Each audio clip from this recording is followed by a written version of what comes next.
Hivyo leo tumekuwa hapa Hola kuzindua awamu ya pili ya mradi wa WISER ambao umefadhiliwa na shirika la FCDO na pia unatekelezwa na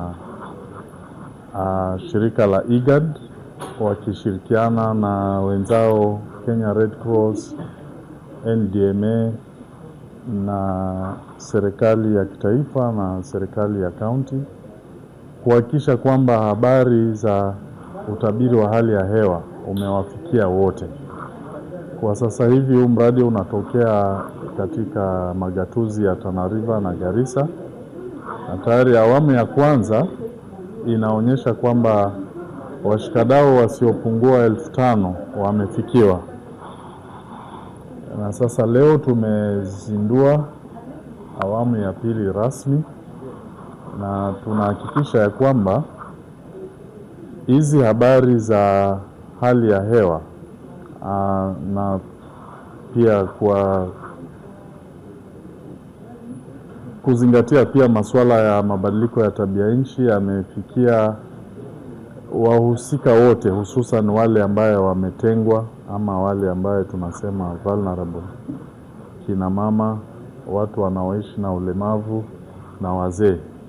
Kwa hivyo tumeweka mikakati ya vile ambavyo watafikiwa na hizo habari, na pia wakuwe wanahamasishwa vile ambavyo watajenga ustahimilivu almaarufu resilience wakati ambapo majanga kama mafuriko, ukame unatokea katika kaunti zote mbili. Hivyo tunatazamia kwamba awamu ya pili hii katika hayo majadiliano, warsha na uhamasishaji tutawafikia takriban watu 6,600 sehemu ile ambayo wako kwa lugha ambayo wanaelewa, ili wajipange wasiachwe nyuma. Mnajua kwamba kauli mbiu ya dunia kwa masuala ya maendeleo ni kwamba tusiache mtu yoyote nyuma. Kwa hivyo bila shaka hiyo ndio uzinduzi tumefanya hapa leo. Sasa tunatazamia kwamba kipindi hiki ambapo ni Januari kufikia mwezi wa Machi tutakuwa tumeafikia malengo yetu ya mradi tukiendelea mbele. Kwa majina naitwa Philip Omondi.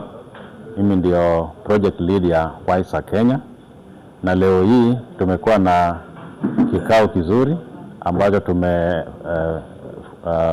rasmi WISER Kenya awamu ya pili phase 2. Tunashukuru serikali ya Uingereza kupitia FCDO kwa sababu wametupatia hela ambayo tutagharamia phase 2 wa WISER Kenya.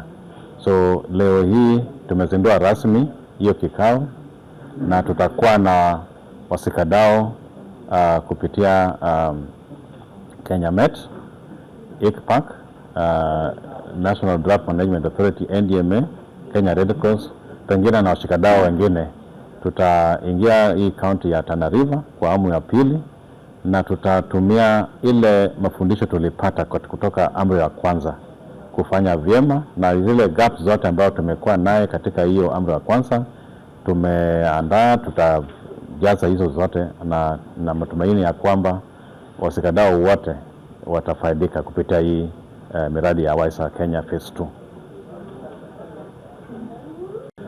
Naam, katika hii awamu ya pili kuna jambo ambayo hatukufanya katika awamu ya kwanza. Sana sana wafugaji. Tulisahau na wafugaji, na ni wengi katika hii county ya Tana River. Tutaandaa rangeland management na climate information. Tutafundisha wafugaji fulani wenye wanaweza tumia ilani ya mapema kupitia hii mradi ya WISER phase 2. Pia tutakuwa na app. Kuanzia leo tutakuwa na app ambazo itapeleka ujumbe ilani ya mapema moja kwa moja katika simu ya rununu ya wafugaji wakulima. So hata kama uko na ile simu ya rununu ile kidogo sana, utakuwa ukipokea ujumbe kupitia hii WISER Kenya phase 2. Tena tutafanya pamoja na UNICEF na NDMA tuandaa mambo ya nutrition na climate itafika kwa washikadau fulani. So hii awamu wa pili kuna jambo ambayo tukufanya katika awamu ya kwanza ambayo tutahakikisha ya kwamba tutaitimiza kwa community wote wa Tana River. Kwanza kabisa katika awamu ya kwanza kuna wengine ambayo walisaulika. Tuseme vijana, walemavu, wazee, wamama. Kila wakati tukipeana ilani ya mapema tunawasahau, na janga la ikitokea hao ndio wanadhirika zaidi. Hii Wiser Kenya tulihakikisha ya kwamba katika hii miradi ya Wiser Kenya tunawapatia ujumbe ya ilani ya mapema mahali popote waliko. Kwa hivyo tuna matumaini ya kwamba tukiendelea mbele watakuwa wakipata hii ujumbe na wata respond ilivyo.